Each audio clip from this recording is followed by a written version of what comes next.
Hello peoples, how are you? Сәлеметсіздер ме оқушылар, қалдарыңыз қалай? Бүгін біз 3-ші сынып ағылшын тілі 36 және 37-ші беттегі Times of my day тақырыбын өтетін боламыз. Exercise number 4, listen, point and repeat. Оқушылар тыңдаймыз және қайталаймыз. Бүгін бізде жаңа сөздер көріп тұрғандарыңыздай, сол сөздерді қайталап жазып алсаңыздар болады дәптеріңізге. 8 o'clock бұл бізде сағат 8 деген, бірінші суретте көрсетіп тұрған сағат 8 деген. Келесі breakfast таңғы ас. Lunch түскі ас. Dinner кешкі ас. Get up ояну, тұру. Have a shower душ қабылдау. Brush my teeth жуу. Do my homework үй жұмысын орындау. Келесі exercise number 5, 5-ші жаттығу. Оқушылар бұл жерде әріптерді дұрыстап орындарына қойып, сөз шығаруымыз қажет, яғни сөйлемді толықтырып жазуымыз қажет. Мысалы, біріншісінде get up сөзі шыққан, екіншісінде I have a breakfast болады. I have a breakfast at 8 o'clock. Мен таңғы асымды сағат 8-де ішем деген. Үшінші, I have lunch at 1 o'clock. Мен түскі асымды сағат 1-де ішем деген. Төртінші, I do my homework at 5 o'clock.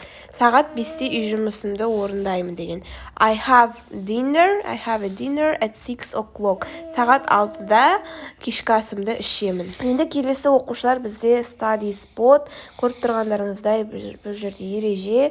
Мысалға get болса gets, go болса goes деп жазып қойған. Яғни бұл жерде оқушылар present simple. Егер present simple'да бізде he, she, it болса, яғни адамның аты айтылып тұрса, немесе бізде етістікке s жалғанады. Мысалға get болса gets, go болса goes, watch болса watch. Мысалы he gets up at 7 in the morning деген. Яғни ол сағат 7-те таңертең тұрады деген. Яғни he болған кезде оқушылар етістікке s жалғанады present simple'да. Келесі exercise number 6, choose and talk with a friend. Оқушылар бұл жерде кез келген таңда деген, және де досыңмен сөйлес деген. Мысалға in the morning болса таңертең, in the afternoon түсте, in the evening кеште, at night түнде деген. Бұл жерде біз сөйлем құрауымыз қажет. Мысалға in the morning I have breakfast and I go to school деген секілді. Мысалы in the afternoonға сөйлем құрастырып қарайық. In the afternoon I have a lunch and I do my homework. This exercise number 7, complete, толықтыр деген оқушылар. Бұл жерде біз яғни s жалғанатыға s жалғаймыз, сөйлемді дұрыстап құрауымыз қажет. Біріншісінде дәл солай қалған, get up болып. Жақшадағы сөзі біз кішкене өзгеріс болады.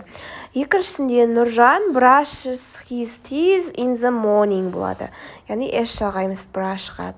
Үшіншісінде does she play the guitar? Бұл жерде сұраулы сөйлем болғандықтан does алдына шығып кетеді. Үшінші, my sister does her homework in the afternoon болады. Бесінші, аяулым doesn't watch TV at night. Do you walk to school? Соңғы 8-ші жаттығу what time, listen and match. Оқушылар бұл жерде тыңдап орындайтын тапсырма, яғни қай сағатта айтып тұрғанын біз белгілеуіміз қажет. Яғни сәйкестендіру. Мысалға Faya gets up, Faya осындай уақытта тұрады, she goes to school at сағат нешеде мектепке барады, солардың барлығын айтқан, яғни ABCD 1-ден 4-ге дейін сәйкестендіріп орындаймыз. Can I ask you some questions? Yes, of course. Okay. What time do you get up? Get up? Oh, I get up at 7 o'clock in the morning. 7 o'clock, right.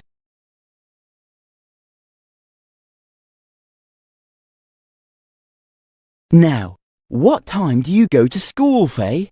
I go to school at 8 o'clock. What time? 8. I go to school at 8 o'clock.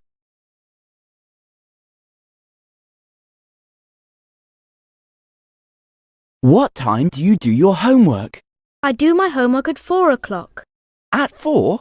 Yes, I do my homework at 4 o'clock in the afternoon.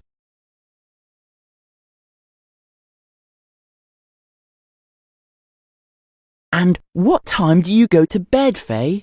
I go to bed at 9 at night. At 9 o'clock? Okay, Faye, thank you for your...